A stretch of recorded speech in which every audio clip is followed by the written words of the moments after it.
Welcome everyone. Thank you for participating tonight.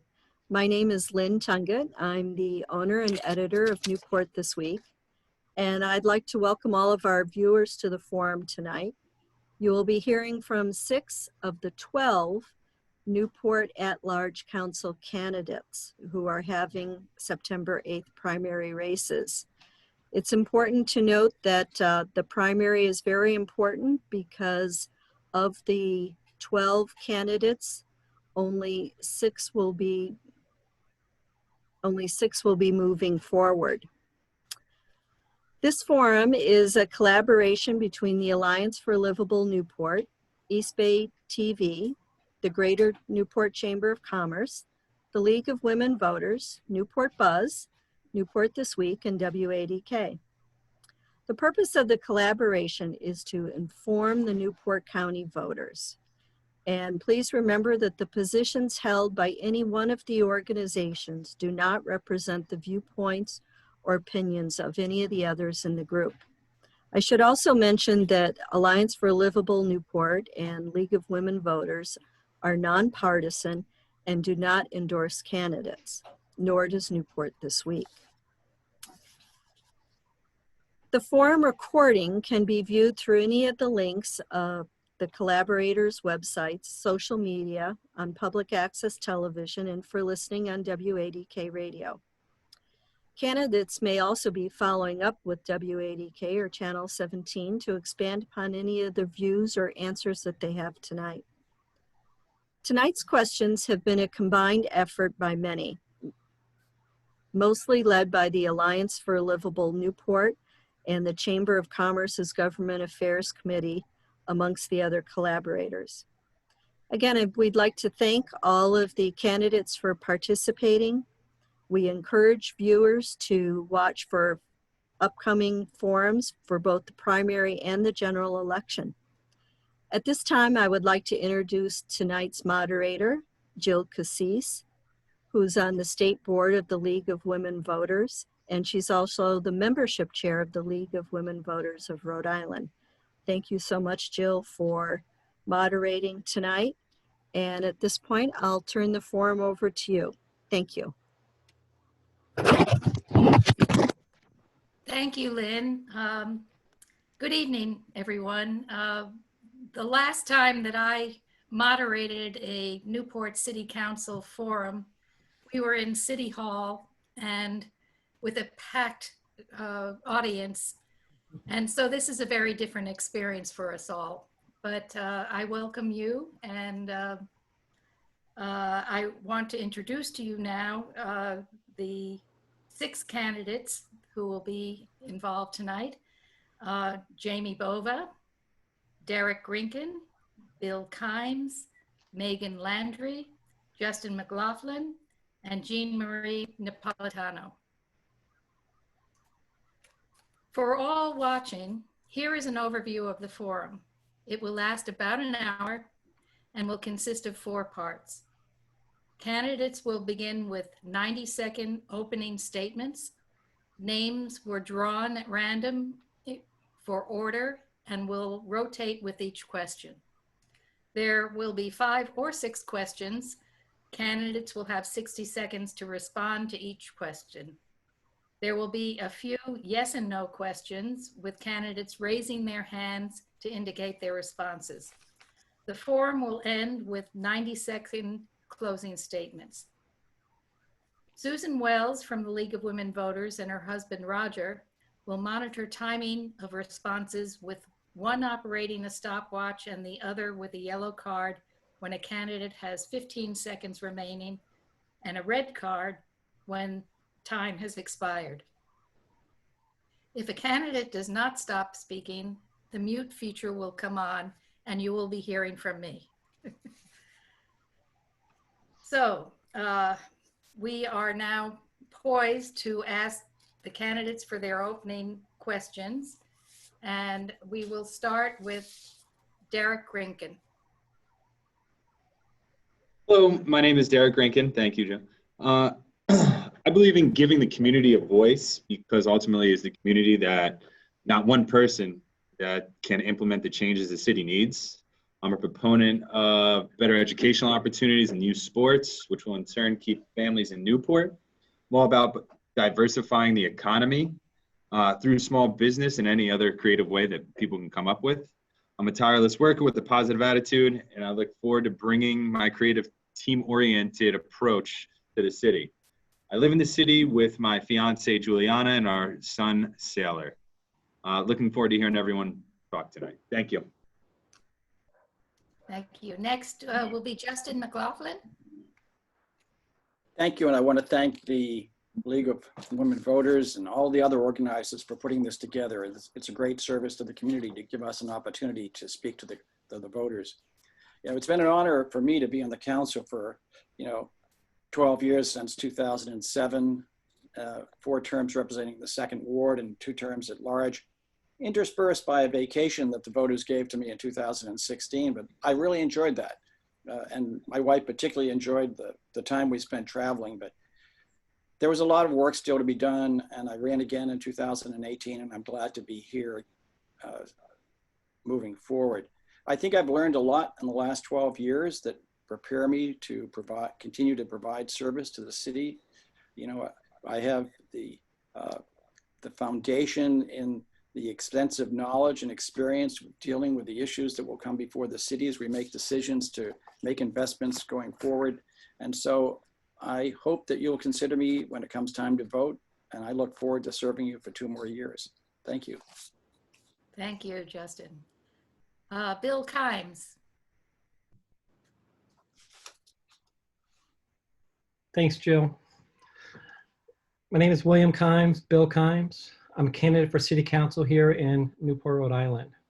I'm ready to represent all those I have lived with since moving here about 20 years ago now. Very proud to call Newport home. I'm a husband, a father to 3. I have a sophomore at URI. I got 2 over at Pell Elementary School. I was hired by the Newport Public Schools in 2001, and I still hold that job. In 1970, I was born at a military hospital in Annapolis, Maryland. My mother was 17 years old then, and her brand new husband deployed to Vietnam. We spent the early years of my life bouncing between housing options in the Baltimore area. They say it was tough years. I don't remember them. Sometime during my 1st grade year, I moved to north of Burlington with my mother where she grew up, and I graduated ultimately from the University of Vermont, 1st gen. I've always believed in participating in my community government. I've learned a lot, including from Justin over the years, and I've successfully served on local committees by seeking and being guided by consensus. My wife and I own a DIY rebuild home with our eyes toward retirement here in Newport. We really, really hope our children can afford to keep and maintain this property in their future. And like everyone else here, I look forward to this forum tonight, being able to speak with everyone about my candidacy and about Newport's future. Thank you. Thank you. Megan Landry. Thank you to tonight's sponsors for this opportunity. Hopefully in 2022 we can meet in person, but thank goodness for Zoom in the meantime. My name is Megan Landry. I'm a 4th generation, some would argue 5th generation Newporter. I was born and raised here, and over the last 34 years, I've lived in 2 of the 3 wards. I have a personal interest in each ward. My family lives in all 3. I'm running because I attended Newport Public Schools for K through 9, and we need to be investing more in our kids as Newport's future depends on their education being the best that it can be. I'm running because I've worked on this island since the age of 15, and small businesses and livable wage jobs need to be a top priority, especially in this new normal. While we have the highest rate in the state of low-income housing, workforce housing in Newport is non-existent. I want to help fix that. I'm running for the senior citizens in this community to make sure their quality of life is acceptable, as they're our most vulnerable citizens right now. We need to make sure that they're doing okay. While I don't have the same political experience that some of the other candidates have, I make up for it with the professionalism and attentiveness that I show my clients every day, and I think that is just as important as experience. Every candidate has to start somewhere, and I'm excited to run, and I would be honored if elected to represent the citizens of Newport. Thank you. Thank you. Jamie Bova. Thank you, and thank you to the League of Women Voters, Alliance for a Livable Newport, and all the media organizations who put this forum together. I'm Jamie Bova. I'm currently serving as the City Council Chair and Mayor I also work full-time as an electrical engineer at the Naval Undersea Warfare Center. My background as an engineer has taught me to be a problem solver, and I have applied that skill throughout my time on the council. And during my time as chair, I have strived to encourage discussion and debate amongst the council on the dais. I have worked to be an advocate for all of Newport and to work with a range of stakeholders across the community. I have shown that I am prepared to do the necessary work to make thoughtful decisions, and I am proud to serve the residents of Newport. I look forward to being able to continue working with all of our residents and businesses in the city of Newport on the future of our community. Thank you. Thank you. Jean Marie Napolitano. Thank you, Jill. I'd like to thank our sponsors for coordinating this forum. We're in an extraordinary time with the pandemic affecting families and businesses. My focus in the future will be getting our economy back on track. This means moving forward with our school and road improvements. It means finalizing the North End plan, and it means the road realignment from Newport Bridge should provide additional land for development, jobs, and connectivity for residents. The past few years, we've had a great economy. However, many small businesses are currently in limbo. 6 years ago, we embarked on diversifying job opportunities with the establishment of Innovate Newport. I want to continue to grow our technology sector to create new jobs for a new generation and complement our hospitality industry. I'll work to bring those changes about, and that will help our economy rebound and make our communities safer. Thank you very much for inviting me tonight, and I look forward to our discussion. Thank you. We're going to move on now to the forum questions. We will be doing the same order as we will be starting with the same order as we did with your opening statements. You will have 1 minute to respond.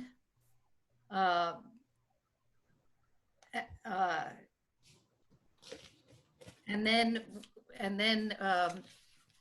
we will be moving on to the yes and no questions after that. So with this, we will start with the forum questions. And the first one is, what is your vision for the North End? And we will start again with Derek Rinkin. Start now. Mm-hmm. So my vision for the North End is, I mean, and I think a lot of people can agree, just more opportunities, open space for, I mean, the bike path is a great idea. More industrial too. We can get a little bit of industrial, I guess we can say, get over there. More worker housing, more middle income housing for everybody. Hello? So that's how I kind of see that city and going in that direction. I do see us as a city holding the developers that we hire accountable for everything and every step of the way there. Thank you. Yeah. Next will be Justin McLaughlin. Thank you. Well, the North End's a really complex place. We've got the Naval Hospital, we've got the bridge realignment project, we have the developable land that Capianato has provided us some ideas of what he'd like to see. And we've got lots of other entities that have been there for a long time, such as the arcade development with Walmart and the other stores there. There's a lot of opportunity there, and we need to develop the framework in which to achieve the potential benefit for the city as we move forward. Unfortunately, over the last 6 years, we haven't achieved as much as we might, but in some ways, I guess that's not so bad because we're really not ready because the bridge ramp project isn't really ready yet. And we don't have zoning in place. And we've been working on that zoning over the last year. So we need to put the zoning in place. We need to provide the framework that we need to achieve the opportunities we have in the North End. Thank you. Bill Kimes. I thank you. Yes, I think the I think the rezoning that was done and the really all the work of the engagement lab that Harlow did with NBBJ. I think there's a lot about that map that excites me. What I'm most excited about in some of the early drawings here is it looks like there's maybe going to be a waterway opening and some green space to possibly absorb any kind of storm water or any kind of influence from any of these 10-year storms, which are coming much more often. But generally in the north end, I'd like to make sure that the library goes up. I'd like to make sure that there's a basketball court there. And I'm personally pretty interested in that strip of, I think they're calling it the Connington Highway zone there. What it starts in Middletown and runs all the way down along the highway over to Hunter Park, including that waterfront district. I'm most excited to see how that little area there grows through this zoning. Thank you, Bill. Megan Landry. I believe open land is very important. I think because I go down Burma Road or Defense Highway, if you want to call it that, every day with work, Newport really lacks that open space if you don't count Ocean Drive. So the Naval Hospital land, if we could turn that into some sort of park where you don't get so much development, I think that would be great both for visitors and residents. Workforce housing, like Derek touched on, I think that's really important for young families that want to move here once the new school is built. I think more things for our kids to do is really important. We don't have too much of that right now, in my opinion. So that would be what I would focus on if I were elected. And also just making sure that the new Carpianato project, that we're using that to get people jobs that need jobs that live in our community. Thank you. Jamie Bova. I think that for the north end, we really need to complete the north end urban plan and the zoning that comes alongside that, so that as we move forward with the development, we are doing it with the guidance from the neighbors and the residents, and with an eye on green and complete streets and making it a really open space that's available and appealing for bikes, walkers, and cars. And as for the development of that land, I want us to make sure that we are developing it with mixed use in mind. And that means, businesses and housing, and that housing should be developed as workforce housing with an eye on our families and what they need here in Newport, because that's something that we hear time and again, that families are nervous about whether or not they can stay in the city, and we need to be able to keep our families and residents here in Newport. And I also think it's very important that we have that access to the ocean via the hospital property. Thank you. Jean Marie Napolitano. No, I'm sorry. No, that's right. Okay. Oh, I'm muted. I'm muted. Yes? You're good. Oh, okay. We started with the Sheffield School becoming Innovate Newport. The idea was to develop young technology companies that we could move over to the north end if they desired larger space. I think a combination of mixed use would be a good one. I've been to several places where they've actually combined mixed use with retail, and it's worked out very well. If you go over to Wickford, there's places there. It offers the opportunity to our young people to stay in Newport with higher paying technological jobs, but we still need other things. We need connectivity to the rest of the city. We need the bridge realignment, which will free up about 30 acres. Certainly there's other things that, opportunities that will avail themselves once we start the development. If you look— Thank you, Jean Marie. I'm sorry, we need to stop. Thank you. Okay, we will move to question 2. To assure that preservation of Newport's heritage and character, would you favor tighter ordinance restrictions on development such as waterfront hotels? If yes, how? And we will be starting with Justin McLaughlin. I would like to see the city do as much as it can to preserve its heritage and character, but I'm going to take advantage of this opportunity to point out that what happens in the waterfront district today is largely a function of the zoning which has been in place for a long time. And what we really need to do is work with the people who are trying to develop the property they own to achieve the best benefit we can in that zone.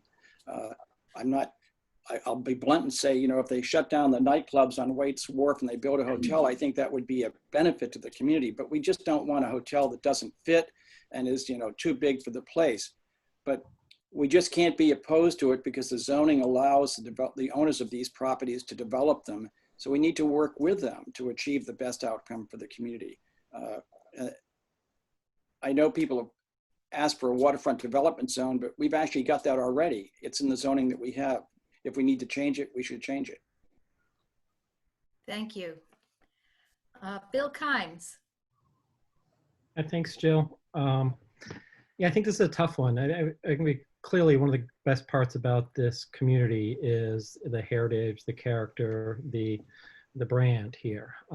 I say if we're going to make any kind of impact on how the waterfront gets developed, if City Hall wants to have input down there, City Council wants to have input down there, I think we do need to touch on zoning.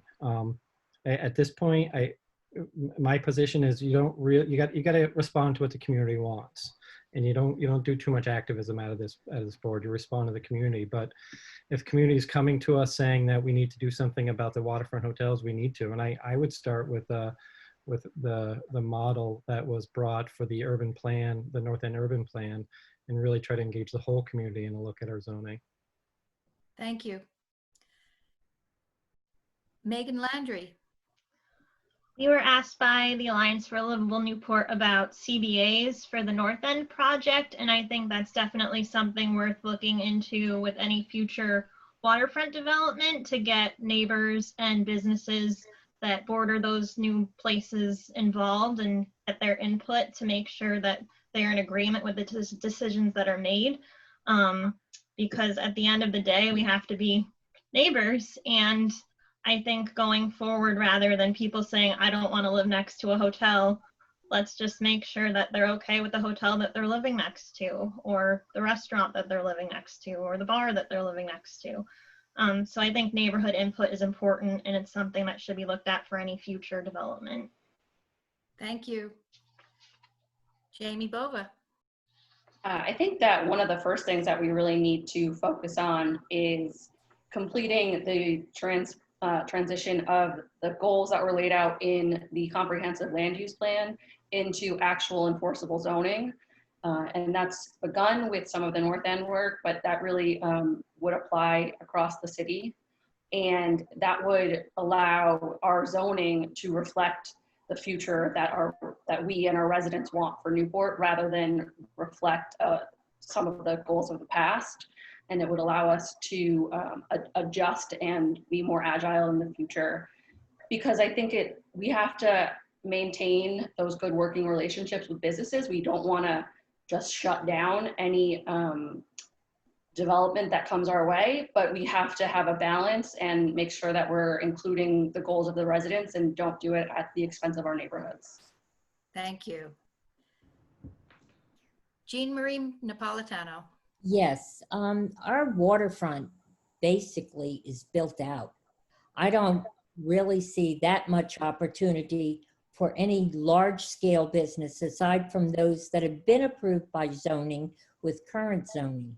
But I do think our heritage is important, and I think it's important that future zoning laws for neighborhoods perhaps that are abutting the waterfront certainly should have some stricter guidelines in place. I would agree with Justin's answer in terms of the hotels that are there now or have been built within the last year basically had zoning approval according to the comprehensive plan. And I do think getting something in return is very helpful, usually with the neighbors, But then again, a lot of the neighbors along the waterfront are condo owners. They don't live here year round. And, you know, they are concerned with the amount of work going on. Thank you, Jean Thank Marie. you. Derek Greenkin. I agree with everyone. Everyone had a great point. I think we're just going forward now, and we try to do what we can for the city, heritage-wise, waterfront-wise. Everything's just going forward now, and we try to make the decisions in the best case for the community. We hear the community's voice, and we go in that direction. And that's it. Thank you. Okay, on to question 3. Climate change presents a very clear danger to the future of Newport. What specific measures should the council enact to mitigate the risks to the city, to property owners, and to business owners? And we will start with Jean Marie Napolitano. We've already addressed some of the climate change regulations in zoning with raising structures, particularly in those areas which flood, such as the Point and down in the 5th Ward near King Park. We've also explored a number of other options that may be available to the residents. However, there were some, such as building a tank underground, which was, frankly, the neighbors wanted no part of it down at King Park, but not the park. It's across the street, Spencer Park. I believe that's the name of it. We continue to make improvements in our water, in our sewer, and the runoff. And we've asked the residents, and we've actually had people going around about tied-in downspouts that create a lot of extra water in certain neighborhoods. Thank you. Jamie Bova. Jamie? Yes, sorry, it just took me a second to get off mute. So when I think about the issues that we have with climate change, we face issues from sea level rise, stormwater runoff, air quality. It kind of runs the gamut. So we have to be looking in multiple directions in how we respond as a government. And part of that has to be keep moving forward on trying to have more sustainable energy sources for what the city uses. We started down a path of trying to have an agreement with Middletown to source solar power for municipal energy usage. That didn't work out, but we're still trying to see if we have other options out there, like the community choice aggregation. And then we also have to be proactive about planning for the long-term viability and reliability of some of our infrastructure. And that includes, understanding what our current water lines and sewer lines and everything can handle, and how to adjust for what the future effects on them could be. Thank you. Megan Landry. So today is actually the 29th anniversary of Hurricane Bob, which is the last major weather event that I remember being a Newporter. I remember our little beach shack down at Third Beach literally got swept down the street. And I think we have to worry about other major weather events to come very soon in our future. And that's something that I know the council's already anticipating. Future councilors also have to anticipate it. I remember playing an Inconvenient Truth one night at Jane Pickens, and a guy stormed out and threw his popcorn in the trash and said, "That's not real." And I kind of wish I could tell the guy today, yes, it is, it's happening. So I think just the tidal gates that the council's already working on Wellington Avenue and Washington Street is a big step. Making sure future development is built higher up off the ground, and just continuing to come up with ways that we can protect our future generations so that it's not something that they need to be concerned about and say, why didn't they do something before? Thank you. Thank you. Bill Kimes.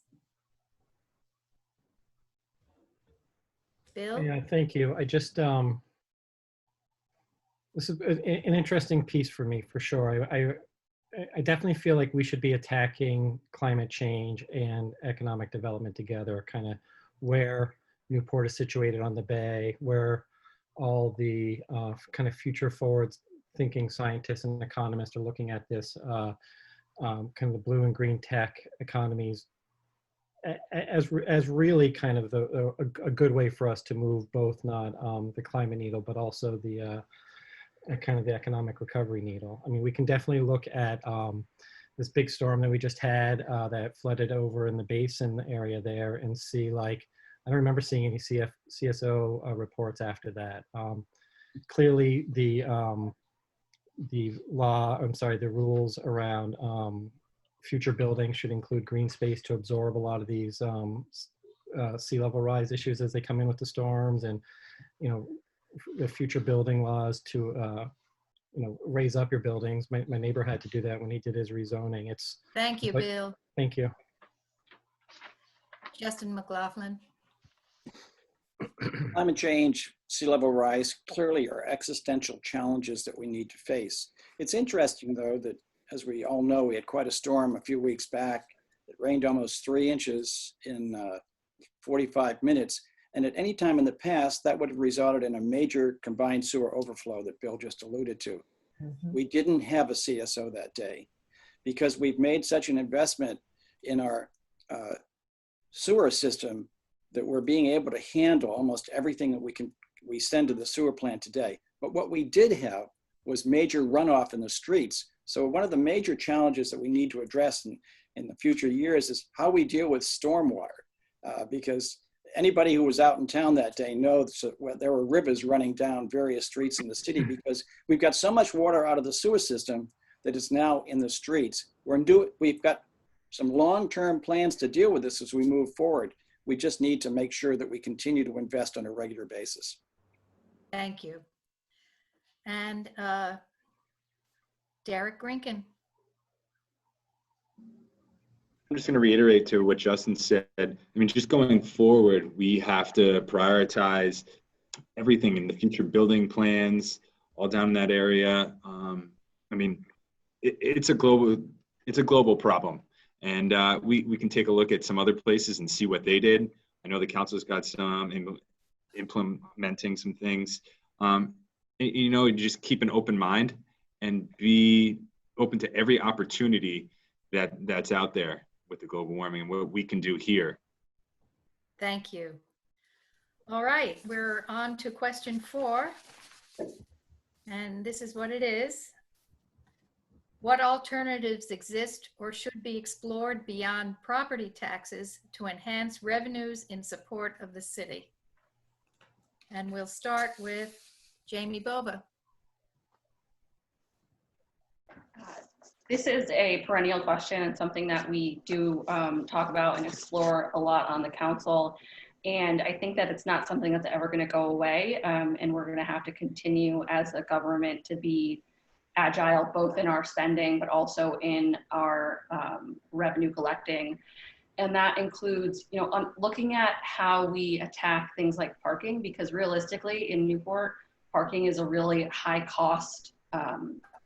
It's worth a lot of money here. And so are we charging the right amount for parking? And that's just one creative outside of the box thing that I can think of. And then it's, okay, well, if we're doing that, how are other ways that we can adjust our thinking?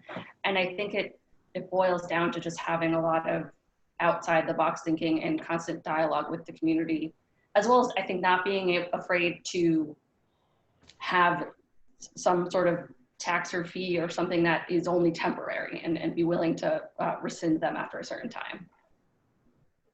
Thank you. I'm sorry, I've lost my place here.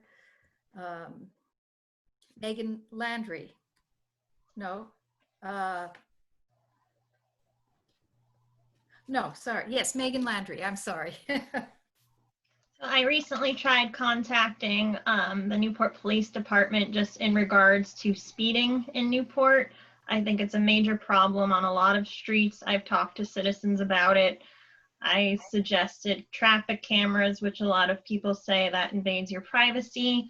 I think you have to hit people where it hurts, and speeding tickets, I think, would be a good thing and protect our kids, our pets, our elderly. and speeding's a major problem, not just on my own street, but on a lot of streets in Newport, and it's definitely something that needs to be looked at, and that's something that could increase revenue for the city. Thank you. Bill Kimes?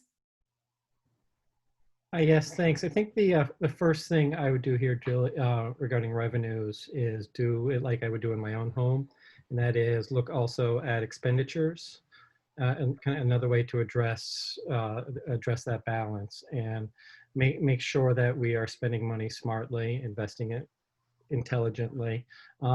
Revenue-wise, I do think that our partnerships with some of the existing kind of, I don't want to say, you know, we have higher ed, we have government, we have hospitality.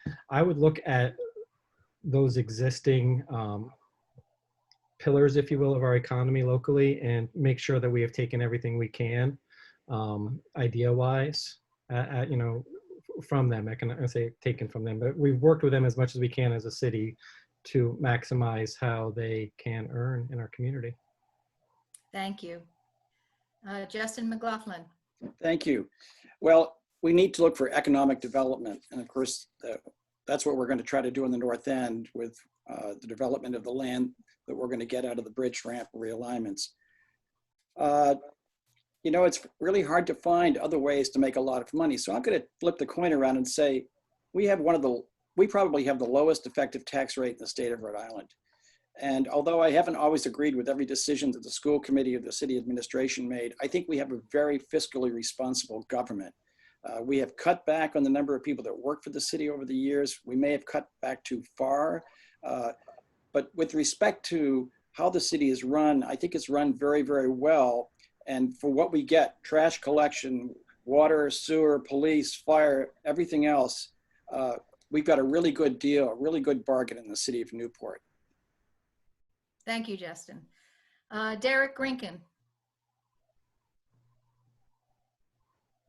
Yes, I mean, going forward again, I think we just look at something that Bill said. We just look at what we're spending on, streamline that, and then touch on something Jamie said, parking. Let's come up with great ideas on getting revenue from different streams, such as parking. Thank you. Thank you. And Jean Marie Napolitano?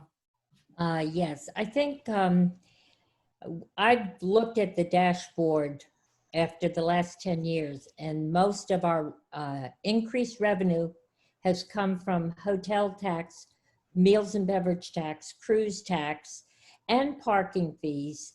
You can only charge so much to one industry. I think it's important that we go for economic development and development of good and higher paying jobs to complement the industry we already have here. I don't think there's very few places that we could go and really either cut the expenses. What we need to do is to grow, and we need to grow smartly and with the participation of the residents. And I think that would help stabilize our tax base. Thank you. We have another question. We have a little time, and we may even squeeze in 2 more questions. So let's see how it goes with this one. The Black Lives Matter movement is being felt in Newport, bringing forth strong feelings on all sides of the issue. Do you believe more actions by the city are called for? If not, explain your position. If yes, what specific actions would you promote? And on this, we will start with Bill Kimes.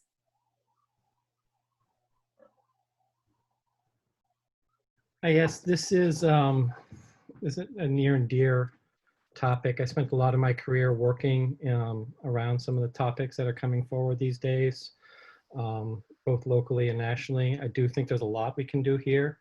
I don't think I can talk about it in 60 seconds, especially where I have this viewpoint around kind of activism on the council. I know there's a lot of people, the Commerce Rhode Island folks are talking about business tax breaks. I can see targeting some of those to help in our community. And I got to talk to the schools. I think we need to change how we I guess, present our instruction and really not present our instruction. We got to talk about evaluation. And I would like us just to be thinking about changing to more of a standards-based approach so that the kids are measured against themselves and not against some unrealistic standards out there that have a big impact in our community. Thank you. Megan Landry. I do believe more action can be done by the city. Black Lives Do Matter. I was watching a segment on Good Morning America, and there was also an article in the Providence Journal this past week about Jasmine Gigi Mason of Rhode Island. You've probably never heard of her. She's quote unquote the best professional athlete from Rhode Island that you've never heard of. She's 25 and she grew up in Providence and Cranston, and she's a professional bowler. And she created Black Girls Can Bowl in 2017 to kind of break the barriers and give more opportunities for young women of color. And I actually reached out to her, and she typically charges for speaking engagements, but she said that she would do it free for the children of Newport. So I just talked to her contact person this morning. So I will be in touch with the Newport Public Schools to see if we could have her come to either Pell or Thompson or Rogers, or perhaps all three once COVID allows that. And I think more of that is needed, just having people in the community reach out to our kids and make them think that they can do the same thing. Thank you. Jamie Bova. This is a really complex topic, as I think we've all kind of touched on, but I think that what we as city leaders need to do is really recognize how institutional racism is woven into a lot of our institutions, not necessarily intentionally, but it is there. And we need to work with our community leaders and organizers and activists to meet our residents where they are and work with them to determine what they need and how best to meet those needs as a city. And we have to be really willing and open to having difficult conversations and uncomfortable conversations as a community together, and as city leaders be leading that. And additionally, we have to be committed to building our institutions so that they better reflect our community, and that includes, hiring more teachers of color, hiring more city workers of color. Thank you. Jean Marie Napolitano. Yeah, I think government plays a big role in the institutional racism. I really believe that we should have more hirees in government, all forms of government, including school departments. It's kind of difficult sometimes for kids to understand they can go 1 through 12 and never have a teacher of color. And I've heard it from students before. I think it's important that we're reflective of the entire community and not have a job because of who we know or, some other circumstance. I also think the banks need to become involved because certainly they have played a very important part in some of the ways our neighborhoods have populated. Thank you. Derek Grinkin. Yes, everyone touched great points too. So honestly, being in a biracial relationship and having a son that's biracial, I think going forward again, it's all about having those difficult conversations with our kids, with the youth. A lot of that comes from being in school, educating people at home. Youth sports plays a huge part in that for a lot of people, and a lot of people don't realize that. And our youth sports here are kind of lacking. I think it teaches so many life lessons. It's basically a microcosm of life. And getting back to the whole racial thing is, there's so many things that we can do, but I think it starts at home, and we can start helping our own cause and doing everything like that. Thank you. And Justin McLaughlin. I'm amazed at how much I've learned in the last year with the 1619 project that the New York Times is doing, and just going back and looking at the history of Newport and realizing that in 1750, 20% of the population of Newport was African American. and largely they were slaves. There's an awful lot that we need to learn. So the two key elements in my answer will be, we need to lead by example. And the example we need to show most of is the willingness to educate ourselves. It's just incredible what we don't know about our nation and about our own community. And we need to have a community conversation about these issues. But the first thing we need to do is become better informed about what the history of our community is, so that we can all agree on what we need to do going forward. But clearly, there's tremendous need and tremendous opportunity. Thank you. We're at a crossroads here. We could ask one more question of you all. We have until 7:15 to conclude that, or we could move on to the yes and no questions. Timers, what do you think? Oh, you got to do the closing statements. Don't forget. That's true too. All right, well, I think we'll leave it at here and move on to the yes and no questions.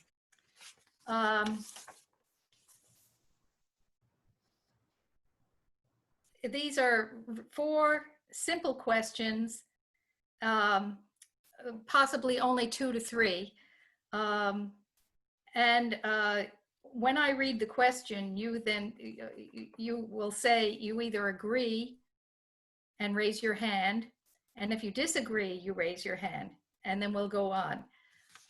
So here we go.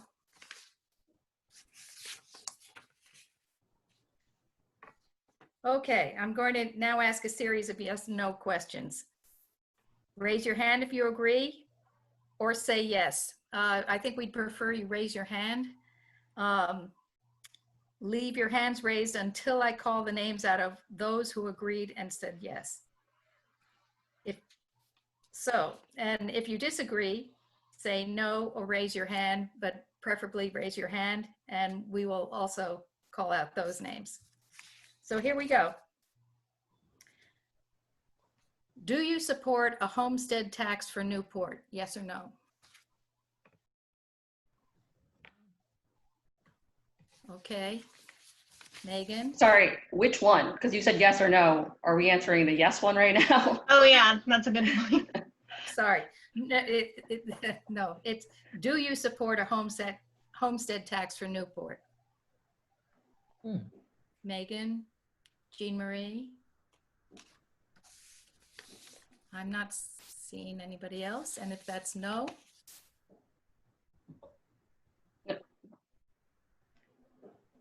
I vote yes. Yeah. Okay, Justin, so that's 3. Jamie, yes. I vote yes. This is I vote Jamie. yes. Yes.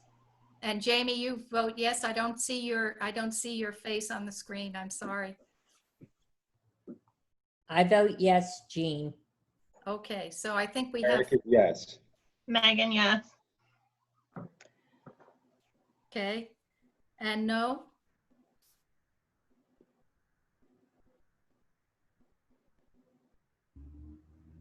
Okay, so there Bill was. Kime says no. Sorry? I said no. Okay, all right. It's a little difficult for me here because I'm not seeing everybody on the screen. Are you in speaker view or grid view? I have video and I'm non-muted. That's all I know about Zoom. Okay. I don't know if I can.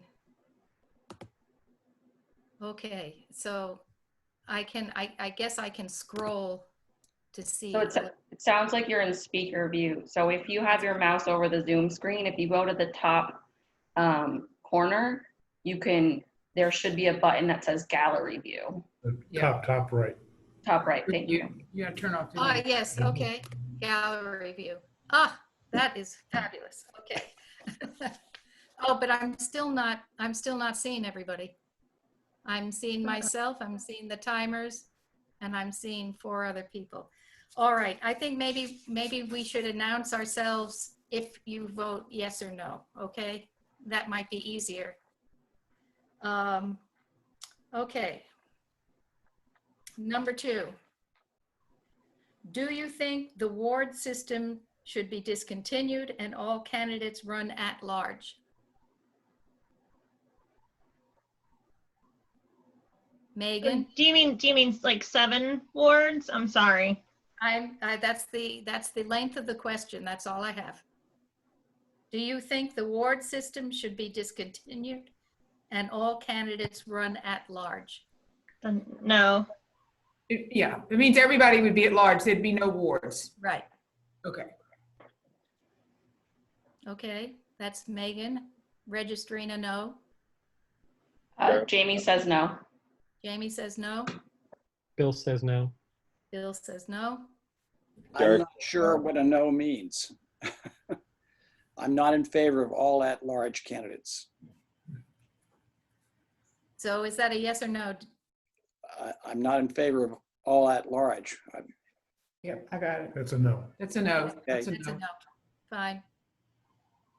No. Jean. Thank you. Thank you, Jean. Derek, no. Thank you. Everybody's- That's everybody, yes? Okay. Number 3, regardless of the impending vote outcome on a new Rogers High School, would you support the study of a regionalized high school in the future?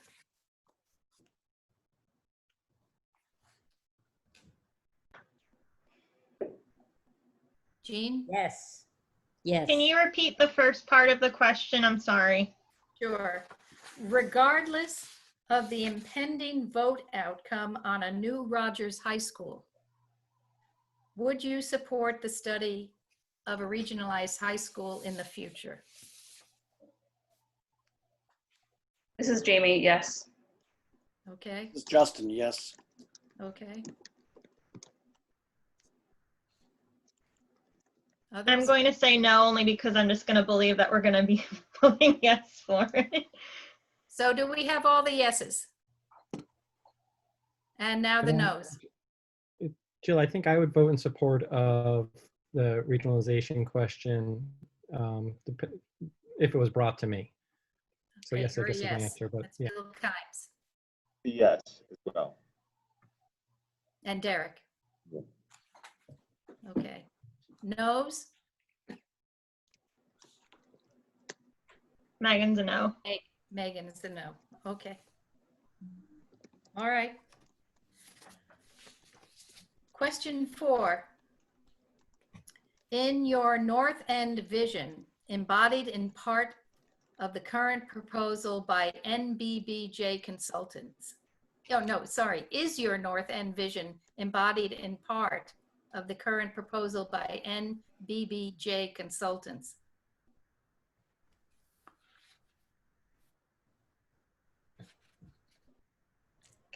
Yeses? Can you read that again? Yeah. Is your North End vision embodied in part of the current, I would say, by the current proposal by NBBJ Consultants? I mean, I think it's a good proposal, so yes. Jamie is a yes. Yeah, based on their 30 July presentation, yes. Justin and Bill Kimes. Derek, yes. Megan, Derek. Megan's a yes. Yes. Yes. Okay. All right.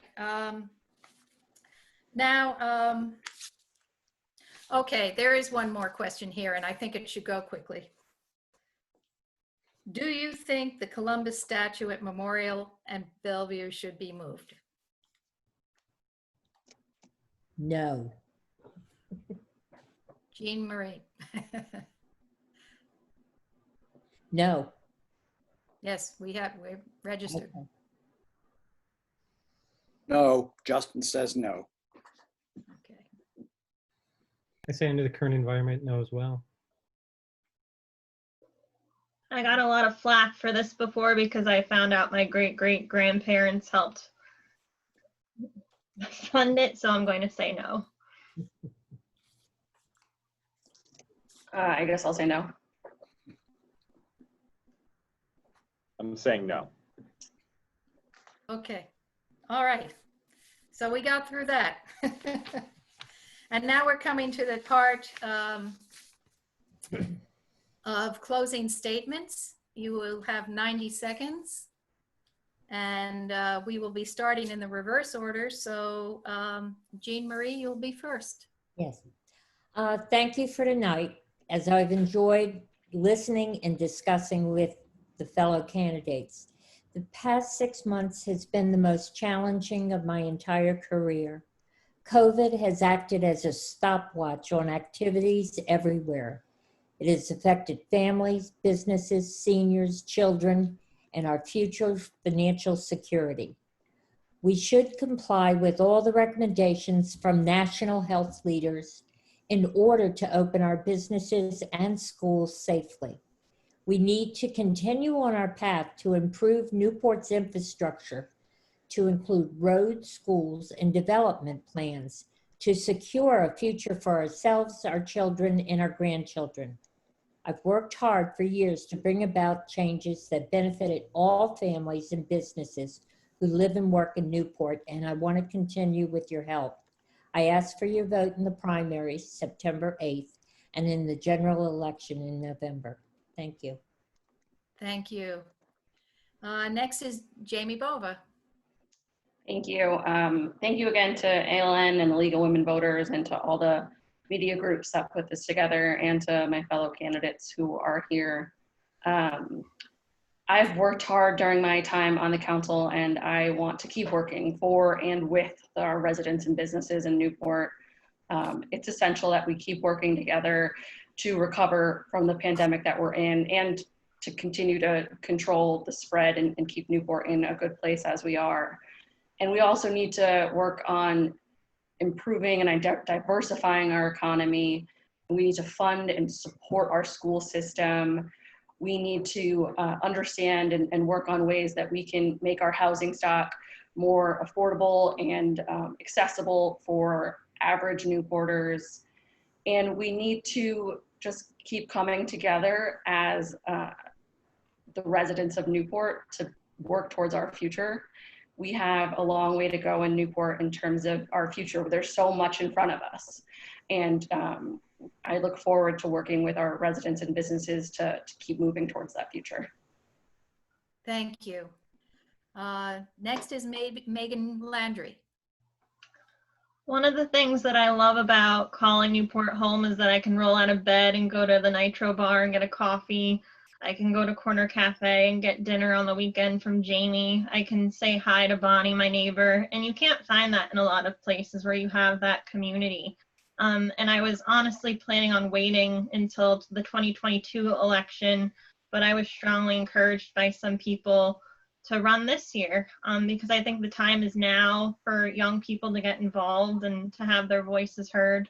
Not that there's anything wrong with the current council, but I think sometimes a fresh voice is a good thing.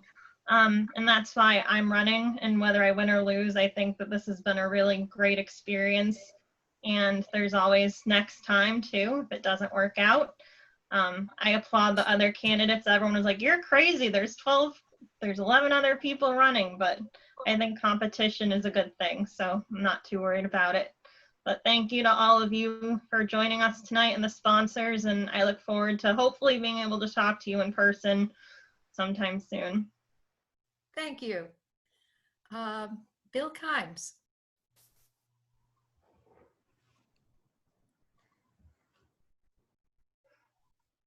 I think Bill might be muted. Bill. You're muted, Bill. I talk with my hands too much. Lynn, Jill, League of Women Voters, Alliance for Livable Newport, thank you all for putting this together. Thank you to the candidates, the tech team, kind of supporting our experience. It's been good for me. I hope it has been for everyone else. I hope I've given people a reason to vote for me by September 8th. I consider the right to vote an essential part of our democracy, and it's been protected by many over the years, hard work of many. Everything in our democracy grows out of this right to vote. So I'm very excited to be part of that process right now. I am number 11 on the ballot. I'm ready to serve Newport, and I hope, like I said, I like has been said, I look forward to speaking with folks more about kind of how we move Newport forward. Thank you. Thank you. Justin McLaughlin. Thank you. And Bill, thanks for making all those thanks, so I won't have to list all those people again. It's been an interesting experience the last 2 years representing the men of Newport on the Newport City Council. I think I've done a pretty good job, and I'd like to continue to do that. When I look at some of the things I've worked on in the last 12 years, whether it's strategic planning, process-based planning, the Broadway Improvement Project, consolidation of our elementary schools and construction of Pell, zoning that allowed the St. Clair nursing facility in town, the modernization of our water system, the standardization of waste and recycling containers, which is a minor thing, but it really worked. Opposing the casino. I'm very proud of the fact that there's an opportunity for Carpeting Outer to develop the North End because of work that I did on that. The public access and open space at the naval waterfront is something that not just I, but all the members of the council have worked on, but I've been happy to have been a sponsor of that in the past. And you can go on, but the bottom line is it's not about what we do as individuals, it's what we do as a council. And I'd like to think that my hard work, my thoroughness, my preparation, and my ability to collaborate and work with other members of the council has paid off. And I look forward to continuing to do that in the next 2 years, and I ask for your support. Thank you. And then lastly, Derek Grinkin. Thank you. Again, thank you to everybody. I just enjoyed this opportunity so much. It was great listening to everybody and talking to everybody. And honestly, just good luck to everybody. And again, I just appreciate this opportunity. And going forward, I'm number 3 on the ballot, and I keeping it short and sweet. And I hope I can get your vote September 8th. Thank you. Thank you. Well, that's it. And this concludes this forum. We want to thank all of you again for participating in this. I think it means the world to the voters.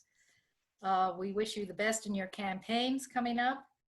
And we also want to thank the viewers to this forum and the listeners. And hopefully you'll all be tuning in to the next, I guess it's 10 more or 9 more forums that are going to be happening in the area. So thanks again, and we wish you the best. Thank you. Thank Good night, everybody. you. Good night. Good night. Take care, everybody. Bye-bye. Are we leaving? Bye, Roger, bye. Officially? Being dropped off one at a time. Come on over to the garden. Good. Bye, Jill.